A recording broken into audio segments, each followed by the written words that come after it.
Looking for something for the national park lover in your life? Maybe that national park lover is you. Then be sure to check out the Gaze Shop, the official home of all Gaze at the National Parks merchandise, featuring original designs inspired by the sights, monuments, and majesty of the national parks. New this month is an exciting handmade item, the Gray Wolf Tote. This hand-printed canvas tote bag honors the beauty and majesty of the gray wolf. The range of the gray wolf once covered most of North America, but they were ruthlessly hunted and displaced from their traditional habitat. Today, through conservation efforts, the gray wolf has made a successful comeback, marking not only a return for the species, but a helpful aid in the health and diversity of many ecosystems. Act now, because this is a limited hand-printed run of totes that won't last long. And a portion of all sales of the Gray Wolf Tote go to the American Gray Wolf Foundation, which supports education about and the conservation of the gray wolf. Also, don't forget about our print and sticker collections, too. Visit shop.gazeatthenationalparks.com to bring some of the national parks home with you. So surprises. Surprise, a word, a phrase from Devil Wears Prada we say often. all the time. Mm-hmm. That's how Jacqueline Fillet says surprise. Mm-hmm. Jacqueline Filet-O-Fish is a great drag name. Absolutely. Jacqueline Filet-O-Fish. Jacqueline Filet-O-Fish. She's French-Irish. Absolutely. Yeah. That's exactly what she is. Uh-huh. She's got a little dinghy where she goes out and fishes for brim.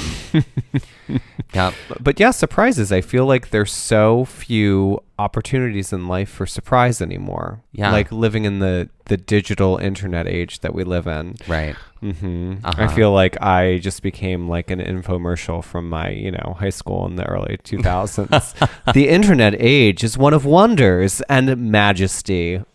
And now, if you take ginkgo biloba, you'll be able to remember things too. Exactly. Mm-hmm. Right. But no, I feel like I'm always enamored with people who choose to have children and decide not to know the sex of the baby. And just are surprised. I think that's what a great surprise to have. I mean, also gender is fluid. Yeah. I mean, it doesn't really matter. But. Sure. I still think that's there's so many people that elect to know right away. Sure. So I think there's something to be said for that. But I do think that I'm struggling to remember a time other than in the experiences we're going to talk about in this episode where I was truly surprised by something that happened or people caught me off guard. Well, I guess I had that incident in the last year where I was honored at school. That's true. For 10 years of service doing the musical at school. So that was a total, totally gaslit, didn't realize anything was happening until I don't know if it's I wasn't gaslighting, but I totally was. There was a lot of subterfuge happening behind my back, and that was a really special surprise. Sure. What about you? I have had 2 surprise birthday parties in my life. One of them was friends in college were so kind because I had mentioned I was I don't really do much for my birthday and blah blah blah, and I was I also was in college and I was closeted and I was focused on being an excellent student. Sure. And and those 2 things are not mutually exclusive.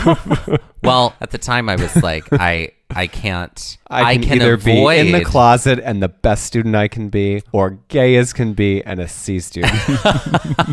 Only 2 choices. That's great. Those may be the rules now. I don't know. Those may be the rules. Because of that, I used being an excellent student as a way to avoid dealing with or facing, myself or my queerness, I should say. And so during that time, I had some lovely friends throw a surprise party for me after rehearsal one night. I did not know about it, and that was wonderful.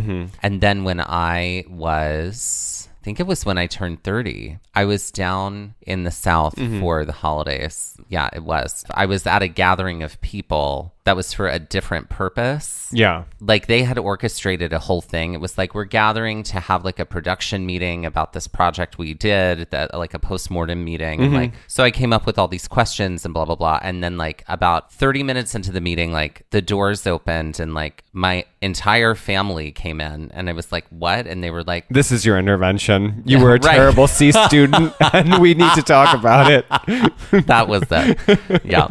No, they were like, we're not here to do this meeting. This is a surprise party for your birthday. Because I had mentioned, I was like, no one would ever throw me a surprise party. I was like, no one would ever do that. And then I had these Christmas. this small group of friends who were like, no, we'll see you, or nobody will throw you a surprise party and throw you one. A surprise party intervention.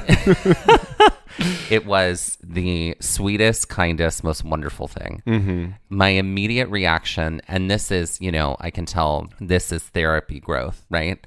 I had family who had driven in from like 4 hours away. My immediate reaction was like, oh my God, I'm so sorry you had to drive for 4 hours for me. That tells me a lot, right? Sure. Because now... What's self-worth? Right. Now I look back on that and that's not what I think. It's just the kindest, sweetest, most wonderful thing. I feel so loved.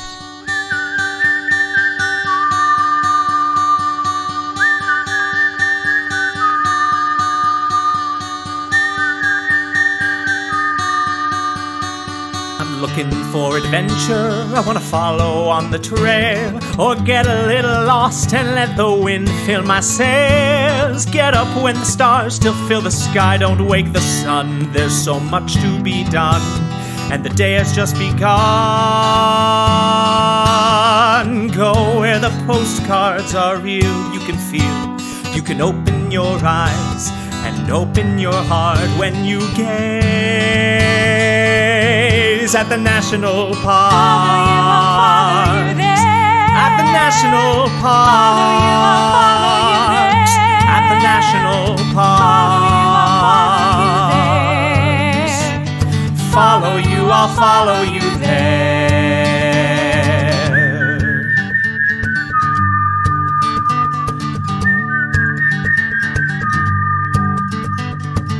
We would like to acknowledge that while visiting and hiking in the land, also known as Theodore Roosevelt National Park, that we were on the traditional and stolen lands of the Mandan, Hidatsa, Arikara, Crow, and various other indigenous people. Okay, so in our last episode 90,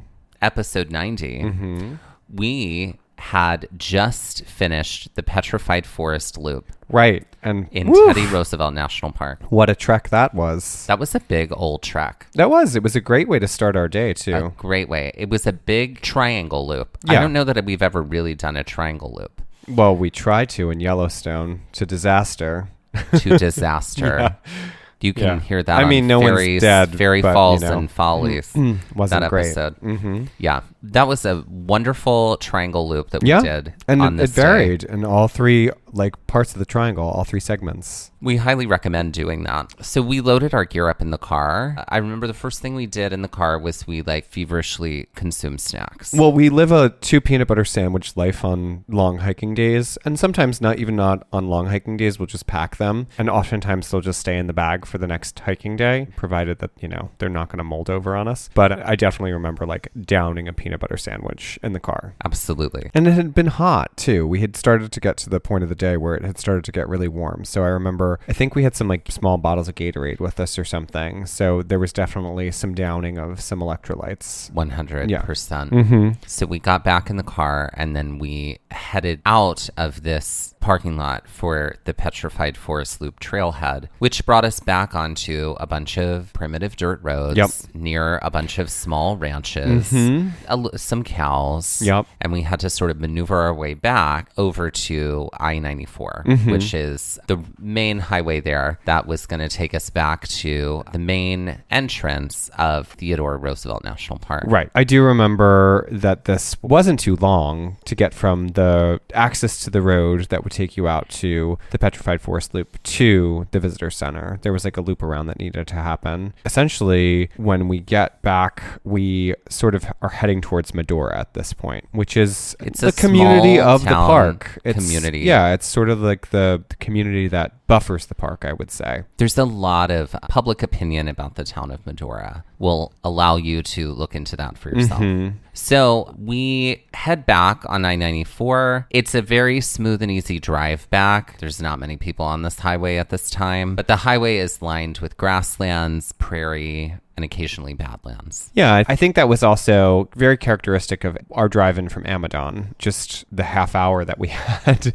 to observe what was going on around us. So there was a lot of peace in this, especially in like the dusky hours when we were kind of going back and forth. But it was nice to see it in daytime hours too. There are also buffalo that we can see from I-94. Mm-hmm. Yeah. They're just out and about. There are fences between the buffalo and the roadway. And the road, yeah. We saw them on their way out that morning, but there were more of them to behold on our way back towards Medora in this kind of late morning, early afternoon time. So we follow the signs and head toward the South Unit Teddy Roosevelt National Park, and we head to the South Unit Visitor Center. It is worth noting here, there are 2 units to Teddy Roosevelt National Park. There's a North Unit and there's a South Unit. But there's also the ranch too, which is like not often visited. It's like that third sort of unit, not as visited as the North and South Unit. Correct. Yeah. But mainly it's those 2 units are the largest areas of land. There are 3 visitor centers in Teddy Roosevelt National Park. There's the South Unit Visitor Center, the Painted Canyon Visitor Center, which is also in the South Unit, and the North Unit Visitor Center. South Unit Visitor Center had a pretty big parking lot when we pulled up. I remember there was a lot of kind of shady trees kind of leading up to it, which makes a lot of sense, especially for the time of year that we were there. It obviously was some good planning on the part of whoever had placed that visitor center there to try to make sure that there was ample shade. And the parking lot was pretty crowded, but the visitor center itself was fairly small. Yeah, so we go inside, and the first thing we do is take in the exhibit and educational information. Right, which is like your immediate beeline most of the time. Most of the time. Yeah. Because I like to do that first. Yeah. It's a small exhibit. It does have a lot of information, particularly about Teddy Roosevelt, the man himself, and his relationship to this area of land. But it also has background, context, and history of the indigenous people of this area. And it also introduces the term Mako Sika, which is a term from the Lakota people, which means bad land, which is where we get the term bad land. Mm-hmm. Just to kind of like pepper in, Roosevelt was doing some hunting here, had taken a hunting trip and sort of became enamored with this space and sort of set up these ranch units, which then eventually over time started to be recognized. During the Depression, CCC started to do some work in the area to kind of develop them further, and then the parkland itself kind of came from all of this. Roosevelt really saw the space for what it was and how special it was. And so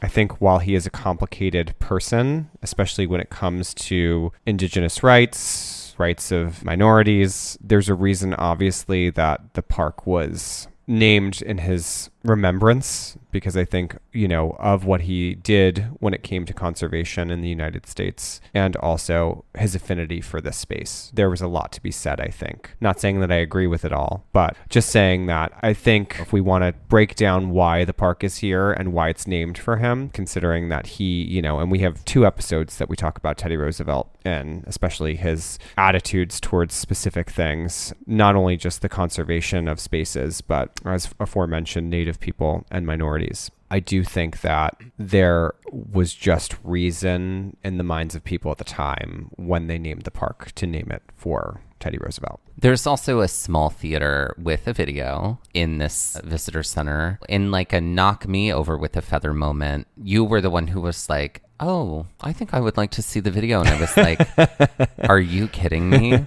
It's never my, thing on my list. I will always sit and do it with you. Yeah, you do. Because you enjoy it. I like learning. Oh. So. And me over here, I was the one that was the C student and just a raging homosexual in college. Well. Yeah. You're talking to the valedictorian over here. Literally.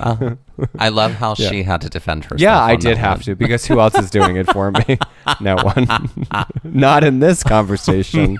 Just cutting me down. Well, some of us like learning. So we sit in the theater and we watch this video. And like most videos found in national park visitor centers, it was produced probably about 30 or more years ago. Mm-hmm. And it mostly discusses who Teddy Roosevelt was and why and when he started coming to this area. And it's like pictures. Like with soft pan flute in the background. Faded. And it's like that kind of, this is the vibe where it feels like a Sunday afternoon in the 80s. Like you just watched David the Gnome, and there's pan And then flute in here the it comes background. this. That's the sort of like That's the vibe. mood that it's serving. Those kind of informational NPS videos. Absolutely. So then we talked to the ranger. Right. The desk there was pretty big. They had a fairly big visitor center gift shop area with ranger information. And we had a really, really helpful ranger who kind of walked us through a bunch of different things. But the first thing we told her, she was like, well, what are you looking to do and how long are you here?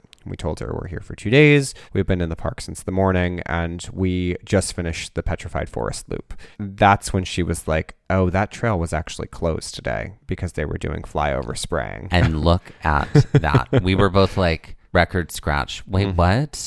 Oh, I was like, well, the sign was a little confusing. I'm so sorry. We didn't mean to do that trail if we weren't supposed to. Right. And she was like, no, it's okay. It's okay. But I guess I should probably get out there and like change the sign or something so that people know. And it was. And we talk about this in the episode when we did the Petrified Forest loop. It was not a very clear sign as to like what the date range was and what was actually happening. No date range. And we on also it. were Yeah. like, listen, there were cars in the parking lot before we got there. And there were a lot of cars when we got back. So from the more hike. people are doing it right now. Yeah, so definitely something to get on. She did tell us while we were there that as we were talking about the South Unit, which is what we wanted to primarily focus on this day, and we were going to do the North Unit the following day, she did tell us that the loop road of the South Unit was closed after the Colvane Trail, so we could ride all the way out there, but we wouldn't be able to kind of complete the loop. We'd have to turn around and come back, which wasn't a problem for us. No, she also mentioned that there was a ton of wildlife that we would see on even just this section of that was open of the South Loop Road, that there would be no FOMO because like you couldn't make the whole loop on the road. Oh, yeah. You would see a ton of wildlife. And I remember that Brad Ryan and Grandma Joy, they said the reason to go to Teddy Roosevelt National Park is for the wildlife. Yeah, specifically.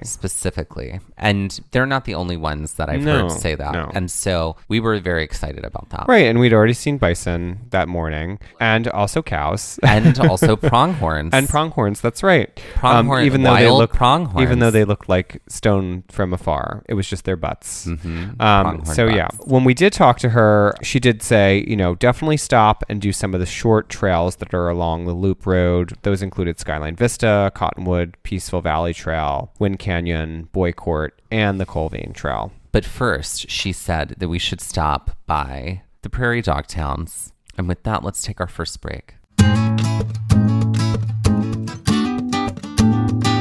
Okay, let's talk about Green Chef. We are sincerely huge fans of Green Chef. Green Chef is a CCOF certified meal kit company that makes eating well easy with meal kits for everyone. From keto to paleo to vegan to vegetarian to gluten-free, Green Chef offers a range of recipes to suit your preferences and needs. Okay, so we're both very busy folks who love cooking, but it's tough to plan meals for an entire week, especially well-crafted, delicious meals. Green Chef allows us to have a variety of delicious homemade meals every single day of the week. The thing I love most about Green Chef is that with every delivery, it comes with these beautifully designed recipe cards that lay out exactly how to make it. And all of the ingredients come in the box, from the organic produce to the premium proteins, all of which are sustainably sourced. I save all of the recipe cards and I've made these recipes again and again and again. And speaking of sustainable, Green Chef is the only meal kit company that is both carbon and plastic offset. That is super important to us, especially because I know that with Green Chef, I'm reducing my personal food waste by 38% as compared to grocery shopping. And right now, you too can elevate your weekly meals with Green Chef at 60% off. Just go to greenchef.com/gaze60 and use code gaze60 to get 60% off plus free shipping. That's greenchef.com/gaze60 and that's GAZE60 to get 60% off because you deserve to eat well without the hassle. And you can actually do that with Green Chef, the #1 meal kit company for eating well. We're playing Commission an Album. We haven't done this in a while. I love this game. Mm-hmm. So what's our topic? This game can be played two ways. You can either supply someone with an artist or supply someone with a source material. But the idea is that you're going to commission an album to be created by a musical artist based on a piece of source material. So I'm going to give you, because you read it, I'm going to give you the book A Little Life.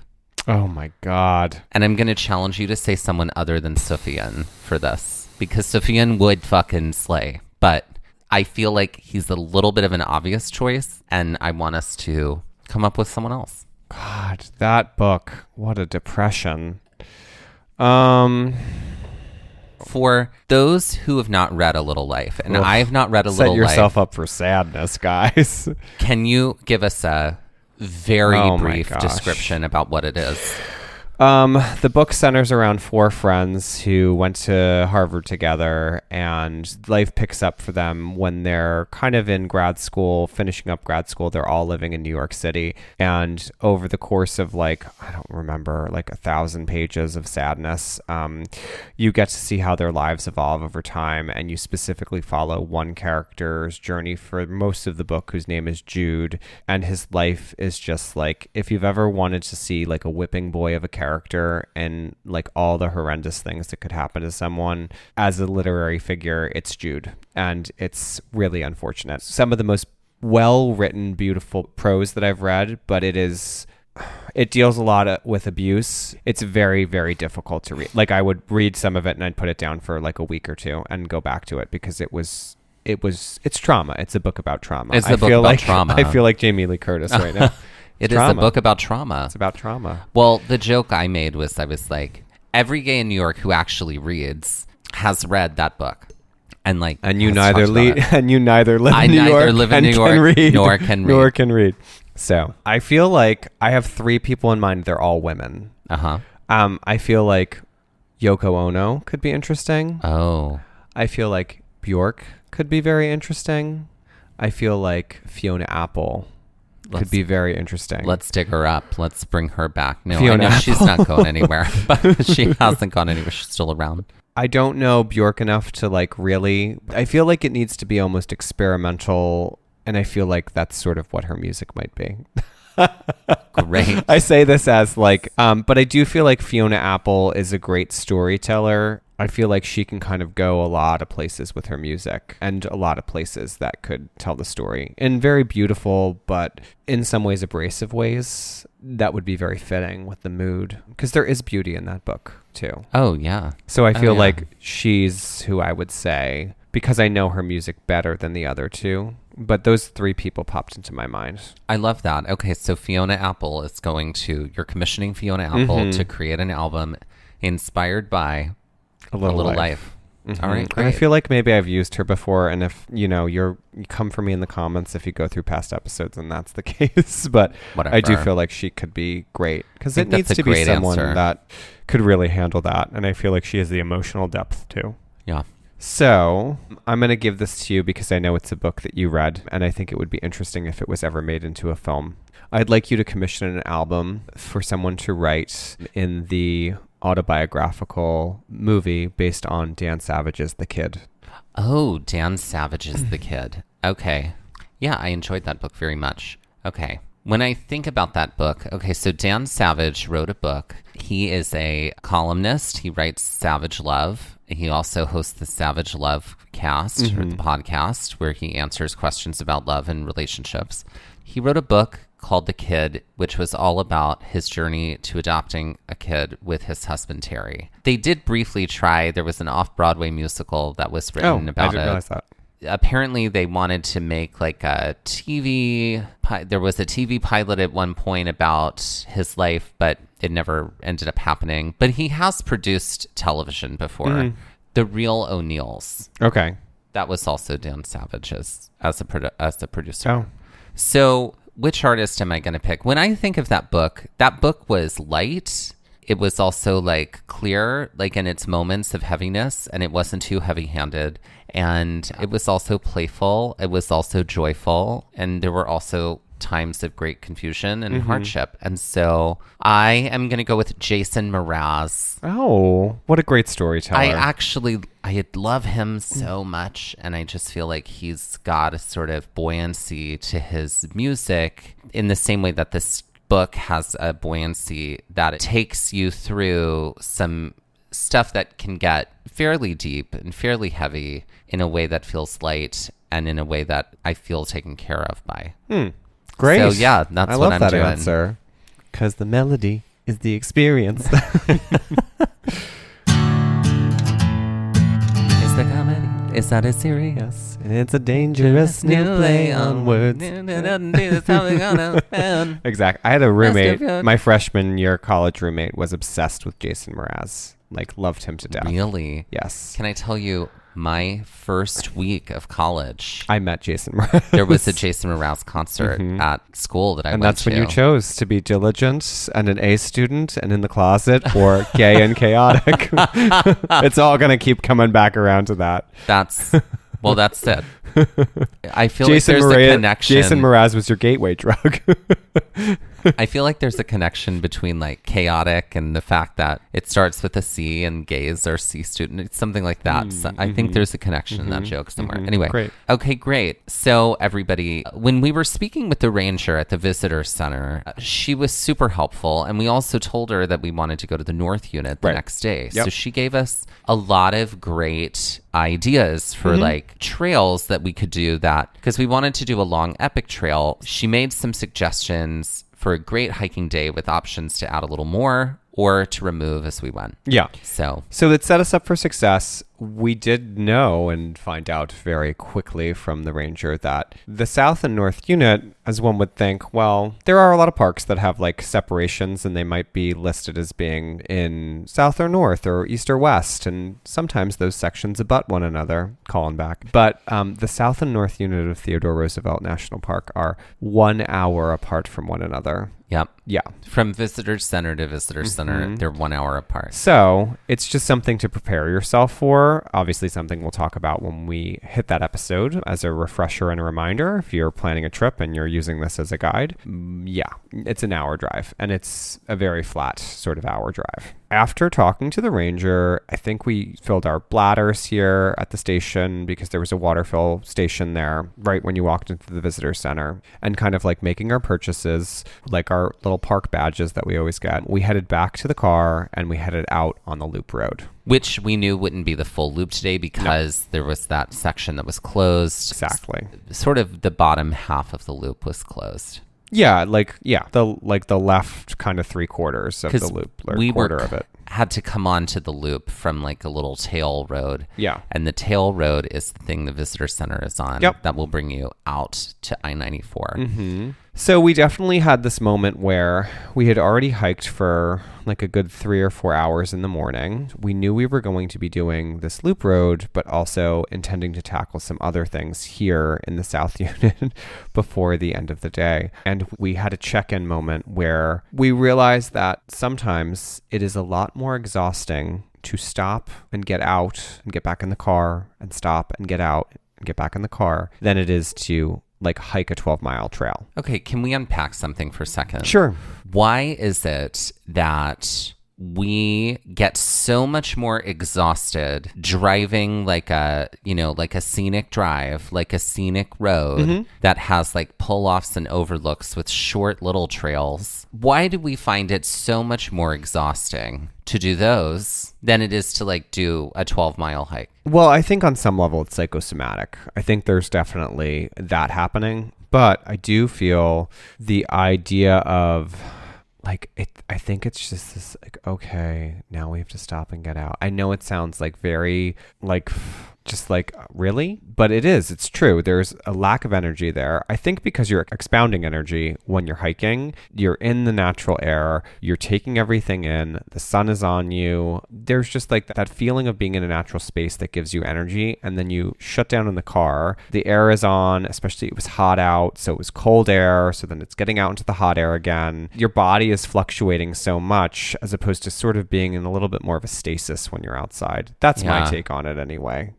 Yeah, because I feel like when we're outside on a long hiking trail, it's like over time, like sort of you're acclimating to outside. You equalize. And that's the part of your body that's literally, I think, like chemically participating in what you're doing outside. Yeah, I think there's an active level of you walking and also being able to view things, but being able to, like, your whole body is engaged. Whereas I think stopping and getting out is like, it's peak tourism. It's like, I'm not interested in this. And like, I think there's like a level of boredom too. So I think it's brain based as much as it is like chemically based and physically based. That's my, science behind it. Yeah, that's interesting. We have found this to be true on so many trails. Absolutely. Black Canyon, the Gunnison, the Rim Mesa Road. Verde. Yep. Yeah. So tiring. Yeah. Every time. It was like every time we do it, we drive up, we get out, we go to the overlook. Oh, okay, here it is. It's so beautiful. And we take it in, and then we have to go back to the car. And somehow, like, every time we get back to the car, it's just more and more exhaustion. Yeah. And then by the end of it, we have to drive all the way back at the end. We sound like such babies. But it is interesting. I'm sure that we're not the only ones that experience this. We should commission a study. We should. If you feel this way, please let us know. But we knew this is what was on the agenda for the day. We also wanted to see everything that was on this loop road. So, well, I mean, with a day in this section of the park and a day in the north section, we wanted to try to make the most of both. And it was doable. You could have probably done 2 days in each unit and really gotten everything in like a very succinct, overarching way. But I do feel like what we were able to accomplish in a day in each unit was still wonderful. Absolutely. So the first place we pass is a prairie dog town. Now, when you look at the map of the loop road, there are like 3 or 4 of these prairie dog towns along the loop road. Okay. Before we actually describe what a prairie dog town looks like, okay, what comes to mind when you hear the phrase prairie dog town? I assume there's a little prairie dog sheriff. It feels like an old Western town, and all the prairie dogs are dressed up in there's like sheriff's saloon outfits. owner. There's like, saloon doors. There are women with, fine the feather in the hair, fine velvet dresses, and like ringlets, curl ringlets, like, very of the time. But it's all prairie dogs. But it's all prairie dogs. That's what it feels like to me. See, to me, when I think prairie dog town, I'm like, well, if prairie dogs had a town in the same way that humans have a town, what would it be like? Like, I'm like what would the grocery store have? So I guess I'm thinking it through the lens of like, if you were the human of version of it, yeah, but it's town. Prairie dogs, you know? So I'm like, would the Home Depot just have dirt I for feel your like, little mound? I feel like Wes Anderson could do a great film about this. Oh, I'm sure. In the vein of Fantastic Mr. Fox. Yes. Yeah. Just prairie dogs. Yes. I love it. So a prairie dog town is just a habitat where prairie dogs live together in community. Sure. It's sort of like doesn't have to be sloped, but I feel like most of them were kind of hillsidey. They were. Yeah. Yeah. The first one we passed, I'm not going to lie, I wouldn't have even known that this was a prairie dog town without the fact that there were a whole bunch of cars in front of us that were stopped and now going slow. Cut to that moment in Yellowstone where they all did that to that little black bear. Yeah. And it created... Everybody freaked out. Everyone freaked out in order to see this black bear in Yellowstone. And it was like, can we give the girl some space? Right. But she was literally running for her life in the woods. I know. It wasn't great. I shouldn't laugh. Screaming. But I was... She was not screaming. She wasn't screaming. But yeah, it's a prairie dog town looked just like a hill. And then it was like, after a moment of looking at it, I was like, oh, there are little mounds everywhere. And there they are. There they are in the middle of those little mounds. And they're very cute. They were very cute. This is like a warning, don't approach the animals like moment. Oh my God, definitely don't. Also, you won't be able to catch one. They'll just go underground. And also, never approach wildlife. But I'm just saying, this is the part of your brain that's like, oh my God, that's so cute. I want to touch it. Don't. That's why you get a dog or cat or something like that. A regular dog, not a prairie dog.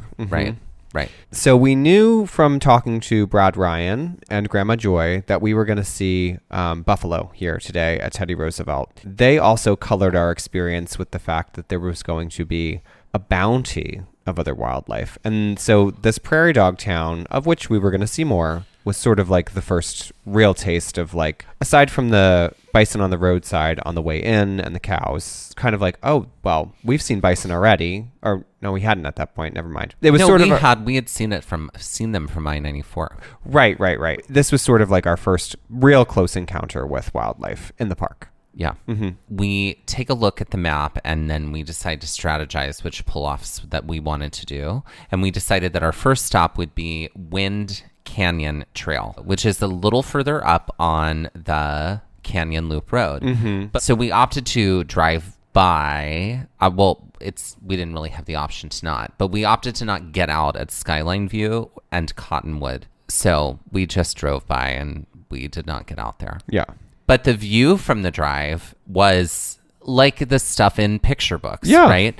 So like this road was an incredibly memorable experience. The hills were like this rolling cascade of like hunter green and forest green with some hints of like mint and sage. And it was like these perfectly triangular trees dotting the hillsides like a painting. The sky was a gradient of blue, fading from bright cornflower blue to a faded baby blue, and the clouds were like fluffy pillows hanging in the sky. Somebody had some liberties with some poetic language here. I did. Why not? As you brought me into a memory. It's true, though. No, it was. I mean, it was so picturesque, and the clouds were that puffy white. Driving basically to the left of us the entire time is the Little Missouri River, at least to a certain point, and on the drive, and then you kind of you tread away from the river for a little bit. There are certain points as we are driving along here that we do get some, not glances of the river, because the river, based off of like where we're at on this kind of, for lack of a better term, like mesa or high point, you're not able to see the angle, but you can kind of see all of the hills and the plateaus in the distance from here. Certainly. And the Badlands in the distance. As we're driving up, then we see another prairie dog town. It's off to the right. And yes, even more prairie dogs here. This was even bigger one. Yeah. So definitely take the time to enjoy those moments. If the car is slow, even if it's the third prairie dog town you're going through, it's just worth it, because when else are you seeing prairie dogs in their natural habitat unless you're seeing them, and it's not their natural habitat, at the zoo. And it's like a whole bunch of them. It's oodles of prairie dogs. Yeah, it is. Oodles of caboodles. After we move through this next prairie dog town, we continue on and we pass Peaceful Valley Ranch to our left. I think we made a joke about this sounding like a variety of salad dressing. It's a CBD-based salad dressing. Peaceful Valley Ranch. Oh, I like that. Oh, it's a CBD salad dressing. I think there's a market for that. Oh, yes. Just like I would do that. Just like my idea for a booze called Spirits of Halloween. That's based off of, yeah.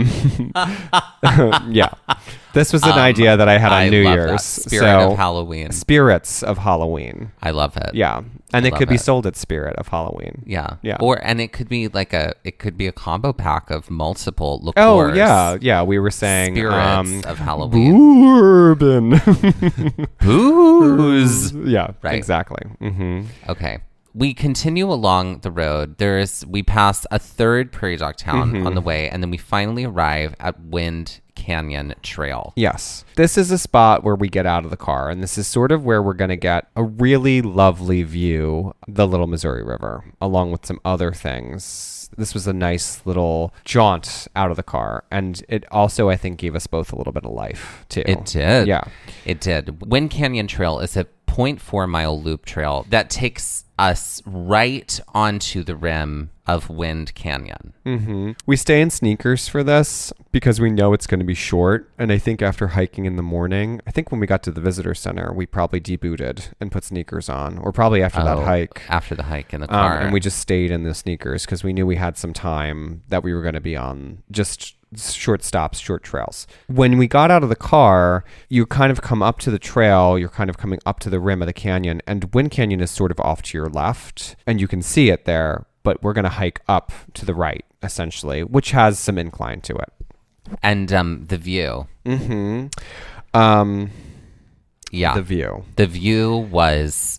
It was beautiful. I mean, it was one of the most beautiful views I think it felt like seeing it. It felt like a painting. It felt like a painting you would see from the 19th century of what the American West looked like. Or I guess we're technically in the Midwest here, not the West. Technically, yeah.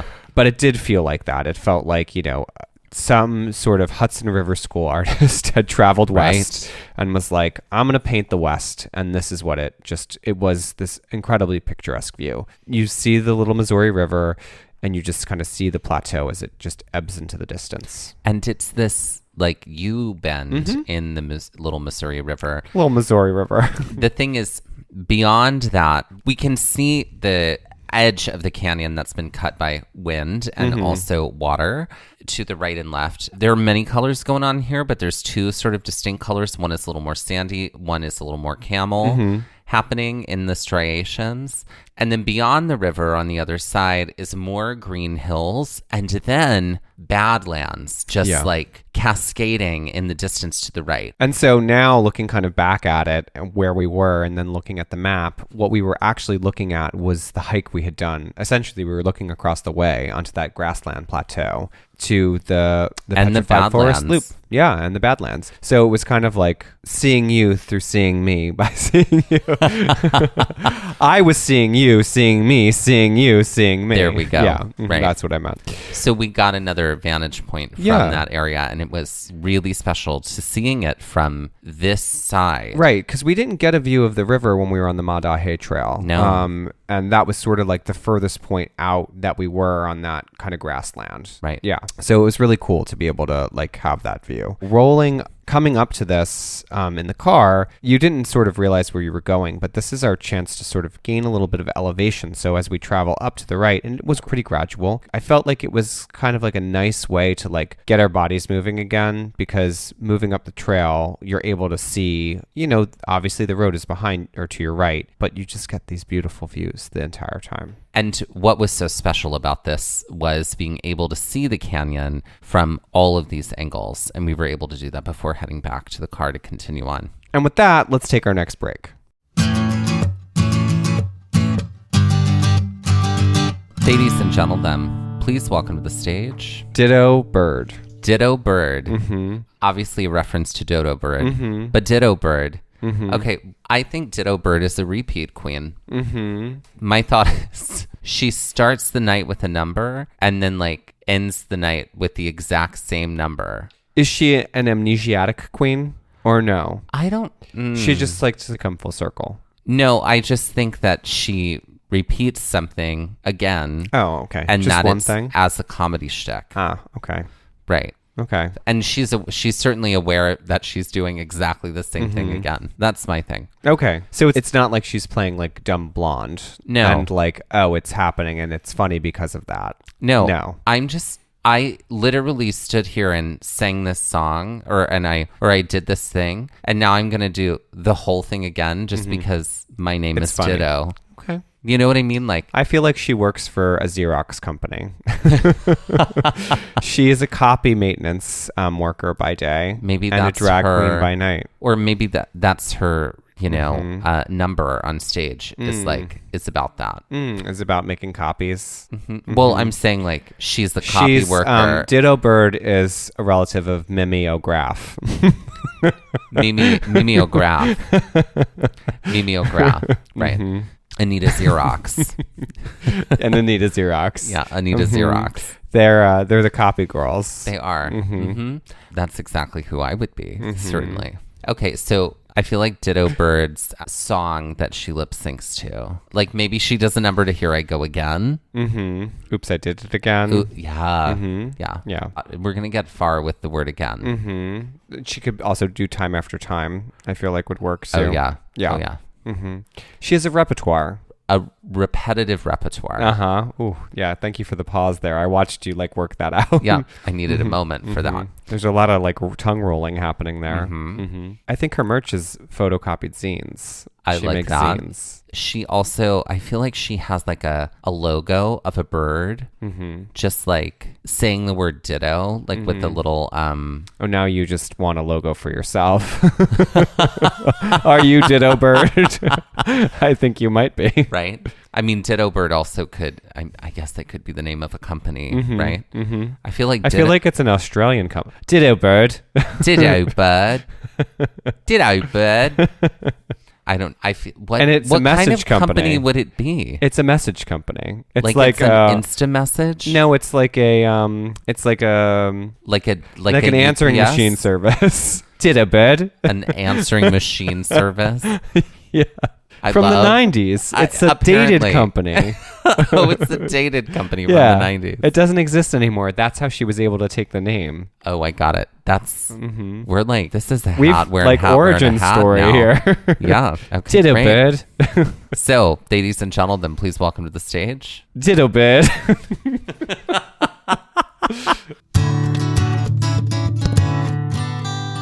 We come to this place for magic.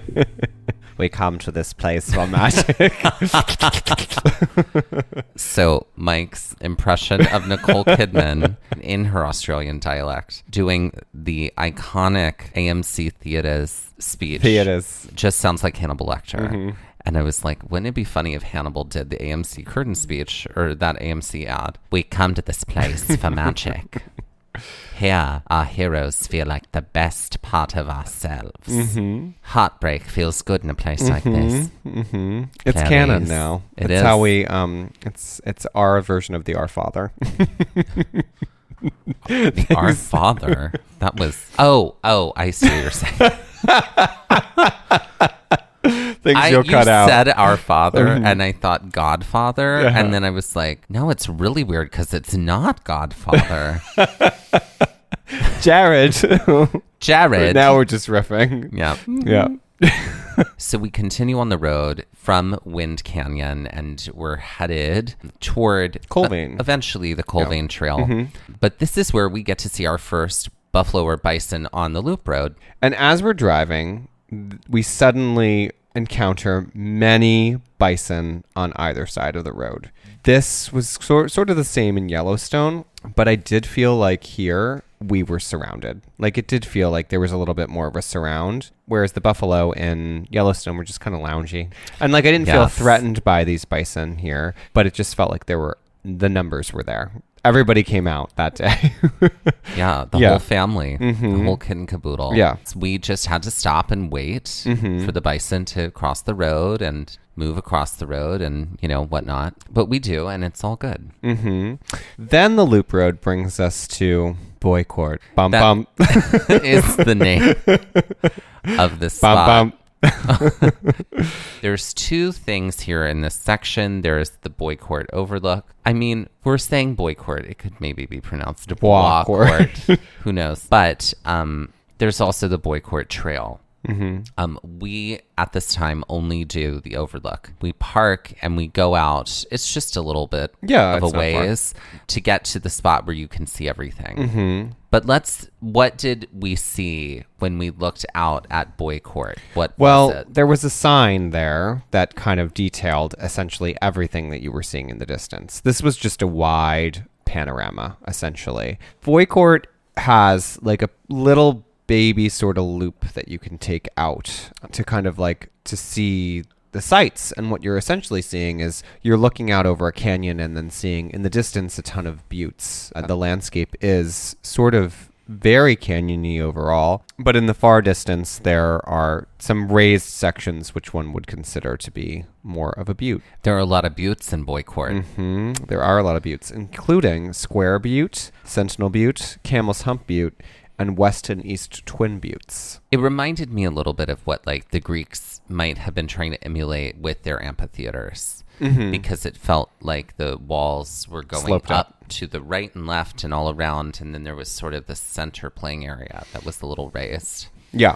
I think having known that we were headed towards the end of where we could drive on this loop road, and knowing that there was a little bit of a longer hike in the Colvane Trail, we didn't spend a ton of time here. But I mean, the views, again, were another impeccable stopping spot to kind of enjoy what was along the loop road. And it's a spot we definitely recommend taking the time to just sit and enjoy for just a little bit. Doesn't have to be a long time. So we continue on the loop road, heading toward Colvane Trail. I think we encounter a few more bison here. Right. You're driving this day. Yes. No, me? It was you. Okay. Yeah, it was you. Okay. We also might have switched Yeah. when we would get in and out. Yeah. You were driving when we were passing the prairie dog towns, because I remember being in the passenger seat for that. So we do continue on, and then suddenly... Okay, you thought I would lose it when like I see a new bird that I've never seen before. You have not been in a car when Mike Ryan sees wild horses. Right. And describe for us how you reacted.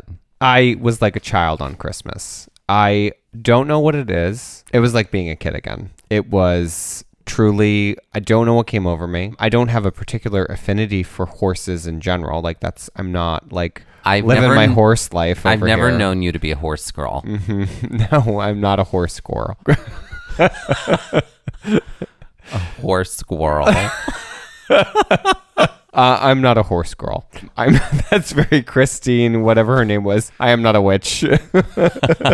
Christine O'Donnell. Christine O'Donnell. No, Thank you. I'm not a witch. I'm like you. I'm you. Okay, that was like a very niche political reference from like early aughts. It was early aughts that Christine O'Donnell did that. Yeah. She was running for senator in Delaware. Yes. Right? And she got accused of being a witch. Mm-hmm. She's a Republican candidate, I believe. Yeah. Mm-hmm. And look how far we've come. Anyway, I was elated. It was wild because, again, like I said, not a particular affinity for horses. I think they're beautiful, but I do not have photos of horses. I've never put posters on my wall of horses. It was not something that I was into. But something about them being wild, and I think Brad had mentioned that was a possibility that we would see wild horses. I mean, they were down the trail. Like, I saw the horses, I guess I was driving, pulled over as quickly as I could, parked, and I shot out of the car, like with my camera in tow. And and with your camera in tow and like your veil flying in the wind because you were thrilled. Right. It was like watching, Stevie Nicks approaching a seance. You know what I mean? Like it was that kind of excitement. I've never seen you to be that excited about animals. I get excited like that about animals, but you're always like, oh, okay. Like, it's not something. I'm excited about dogs. You take dog excitement to another level, though. Well, I would say you dogs. Also, I do talk to the dogs because precious is a word that's thrown around a lot. They can talk back to me and I can hear them. I do call every dog precious. And then at some point I will say, my sweet angel who can do no wrong. Exactly. But vocabulary I know very well. But elated is correct. But I was also going to say, you were lit on fire. Yeah. No, I truly know it. Wow. Okay. I've not ever seen her react this way. I think this is one of my favorite moments in traveling. I know that's like ridiculous in some ways, but there was just something so beautiful about it. It just caught me so off guard. Like it was a true and utter surprise. Yes, they were a little further down the trail. But I'd say there was probably at least 10 of them. Yeah. And like little cults too. And the little cults is the name of my my YA novel that I read about growing up in the South, The Little Cults. I love it. Because that was the name. We've been just giving away all our $1 million ideas. All of our copy, right? I remember one was lying down, and then they like got up. They were playing around. Yeah, it was great. And the dust was flying up around them, and it was cinema. And there were multiple colors. Yes. There was there was white and brown, black, spotted white and brown of different colors here with these horses. Yeah, their manes were like long and wild, and like it was everything I think I could ever dream of in a moment of true and total unfettered, uncurated surprise.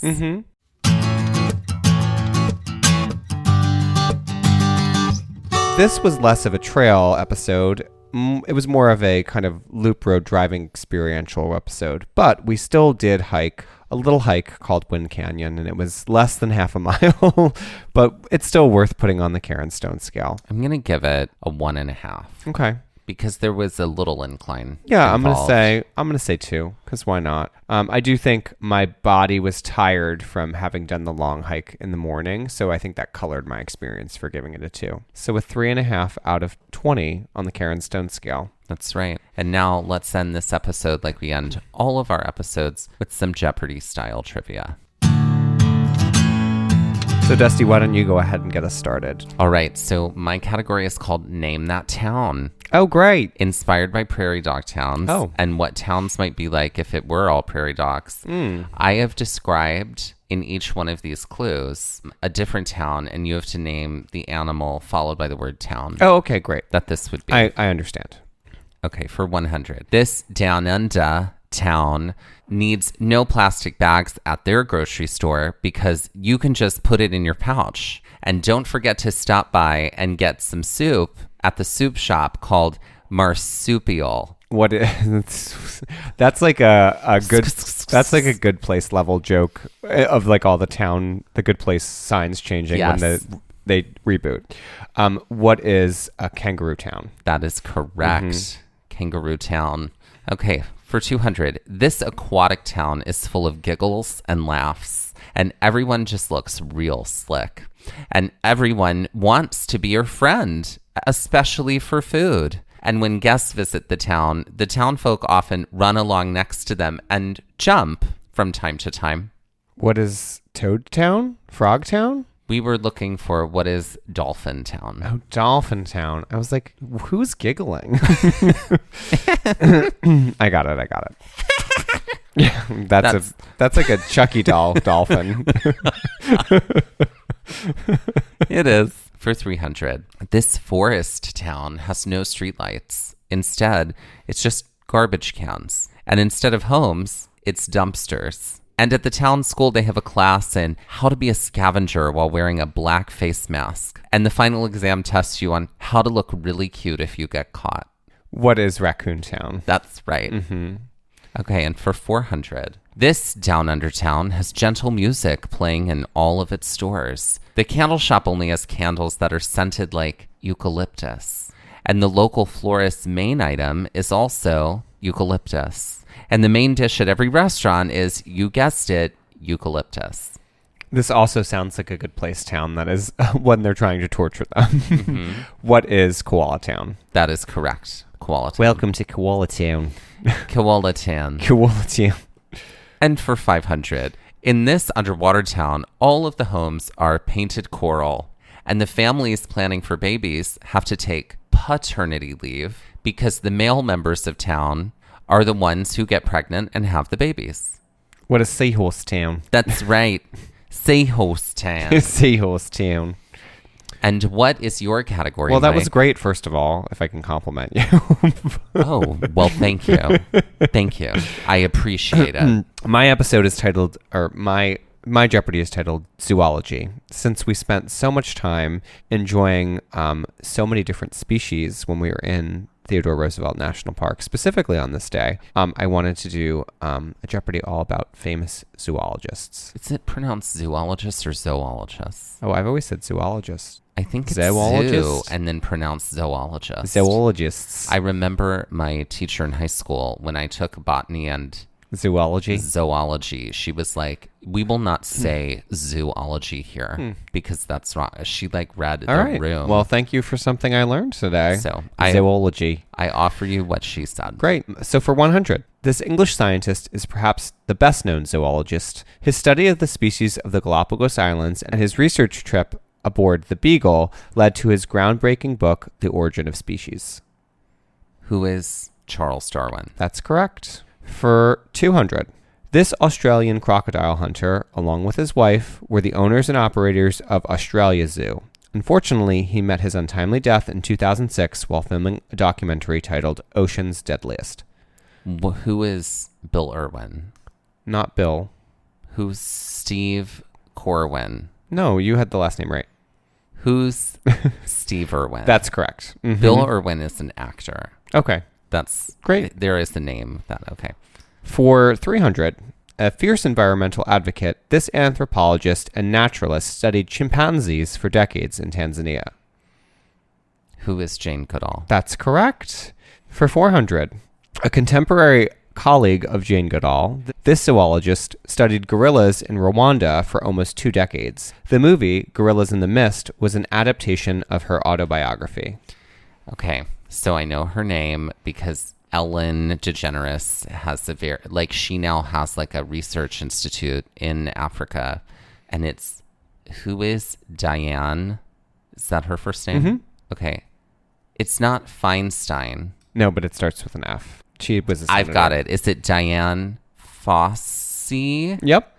Like Bob Wow. Fosse. I am proud of myself for pulling that out. Well, there you go. Of the air. And for 500, This British zoologist is one of the most well-known of the contemporary era. A talented naturalist, he is also well known for his documentary series called The Life Collection and as the narrator of Planet Earth.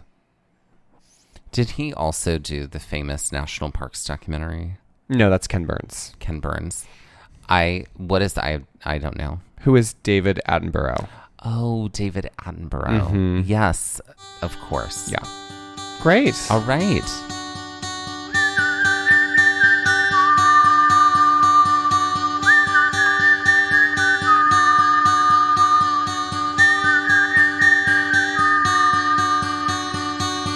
This has been Gaze at the National Parks, the podcast, and we're here to remind you to hike early and hike often, and that adventure is always out there. Gaze at the National Parks was created and is hosted by us, Dustin Ballard and Michael Ryan. To see images from this episode, follow our Instagram at Gaze at the National Parks. To contact us, email us at gazeatthenationalparks@gmail.com. And to find out more about the parks visited on this show, visit our website, gazeatthenationalparks.com. That's Gaze, G-A-Z-E. All original artwork featured on Instagram, on our website, and in the Gaze Shop is by me, Michael Ryan. All original music was written and performed by Dave Seaman and Mariella Klinger, with Sean Sklios on guitar. Our music producer is Skyler Fortgang. This episode was edited by me, Dustin Ballard. We would also like to acknowledge that while recording this episode, that we are on the traditional and stolen lands of the Lenape people, also known as Middlesex County, New Jersey.